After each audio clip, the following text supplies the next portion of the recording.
Come on cups，出嚟。上一集我哋講到，咁塔羅牌咧，基本上就係一種工具啦，去幫人哋去占卜啦，去推測你嘅前途，推測以後會發生嘅嘢啦。其實咧，副牌係根據你呢一刻嘅心情、你呢一刻嘅行為去推測你以後會發生嘅事，即係例如而家一聲停冇嘢編咁咧好似講咗好耐點樣讀塔羅啦。咁我哋不如正式講下呢一副牌。咁呢一副咧就係頭先我所講嘅韋特塔羅啦。佢咧喺市面上咧，你可以買到好多唔同嘅樣式嘅。其實好多唔同嘅畫家，好多唔同嘅 artist 咧，佢哋會跟住佢呢副牌入邊嘅花式啦，同埋佢嘅嗰個大牌嗰啲意思，即係例如太陽啊，佢有月亮，佢有星星牌，咁去做佢哋自己嘅塔羅牌啦。基本上咧，我依家其實咧，我屋企得一副塔羅牌嘅啫，其他嗰啲牌咧都唔係塔羅牌嚟嘅。咁其他嗰啲牌我陣間再去解釋翻啦。咁塔羅牌啦，咁大家都可能見到哇好多張牌喎，係好多張嘅。呢度咧夾埋有78張牌，咁當中包括22張大牌同埋56張細牌。咁56張細牌入邊咧，亦都分拆咗4種唔同嘅花式嘅錢幣啦。有寶劍啦，有聖杯同埋有權杖嘅。咁錢幣就係生成咁噶啦。咁咧，你喺每一張錢幣牌入邊咧，都會見到呢啲錢幣噶啦，基本上。咁權杖牌咧就係呢個樣噶啦。同樣地啦，你喺每一張權杖牌入邊咧，其實你都會見到一模一樣嘅權杖。咁呢個就係寶劍牌啦。咁最尾咧就到聖杯牌啦，你會見到唔同嘅聖杯，咁呢張就係聖杯4啦，咁所以你會喺牌入邊見到4個杯咁樣。每一個細牌嘅花式入邊咧，其實佢同啤牌係有少少似嘅，但係啤牌係13張嘛，每一個花。塔羅牌咧，每一個花係有14張嘅，咁佢唯一唔同嘅咧，就係佢會多咗啤牌就係1至10，然之後 Jack 女 King 係咪？咁但係塔羅牌咧就會多咗一個我唔 sure 佢多咗個騎士啊，定係佢多咗個侍者。侍者咧就係咁嘅樣嘅，咁佢呢個係 Page of Sword 啦。咁侍者通常咧都係帶住 message 嘅，侍者嗰啲就係嚟傳話嗰啲人啊嘛。咁所以通常呢啲卡咧佢都會帶有呢個傳話嘅性質喺度。喺塔羅牌入邊咧有16張人物牌啦，咁就係每個花入邊有侍者、騎士、國王同埋皇后。咁佢每一個人基本上咧，佢都有少少唔同嘅性格啦。有陣時你喺塔羅牌入邊，你係可以睇得出嗰個人大概佢有咩顏色嘅頭髮啊，佢嘅性格係點樣啊咁樣。當呢個啦，咁佢係Knight of Pentacles 錢幣騎士，咁即係代表咧，其實呢個人咧佢係好沉穩嘅，想一步一步慢慢咁樣進步嘅。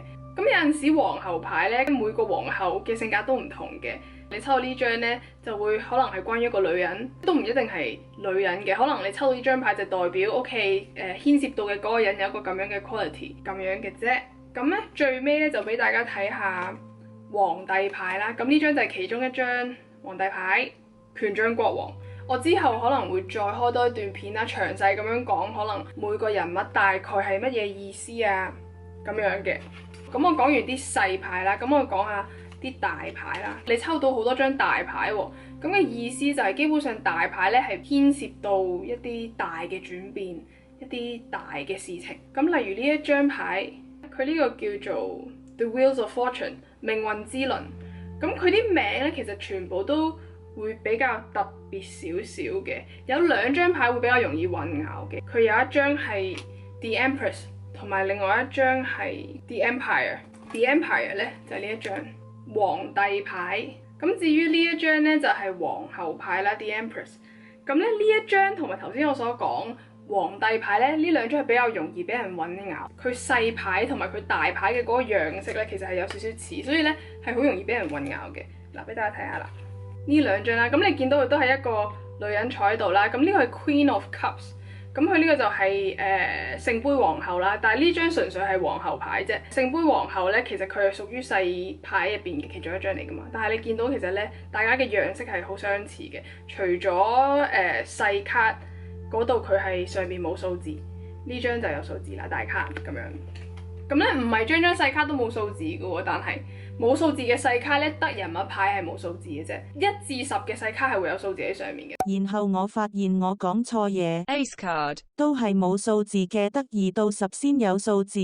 所以你見到呢張咧 Four of Pentacles 錢幣4，佢上面就會有個羅馬數字4咁樣啦。咁我哋講起數字啦，其實塔羅牌上面嘅數字咧都好關佢想表達嘅信息事嘅，即係例如可能數字4就係代表 stability 穩定咁樣解啦，數字10通常都係代表完結嘅，咁數字6咧就會有關係 harmony， 會有關一件事嘅佢和平嘅性質咁樣啦。咁數字5咧就會去代表改變，咁所以有陣時咧一個睇牌叻嘅人咧，佢都會睇埋數字，咁然之後就會可能睇 OK 好多個5嘅，就代表你後邊可能你會經歷一啲改變咁樣啦。咁基本上塔羅牌咧就係咁樣嘅啫。咁今日咧關於塔羅牌嘅知識咧係差唔多到呢度結束啦。下條片咧將會同大家講關於神諭牌嘅嘢嘅，將會幾詳細咁樣去介紹翻我屋企嘅神諭牌。咁如果冇人知道神諭牌係乜嘢嚟嘅話咧，記住留意翻下一條片啦。就係咁樣啦，我哋下條片再見，拜拜。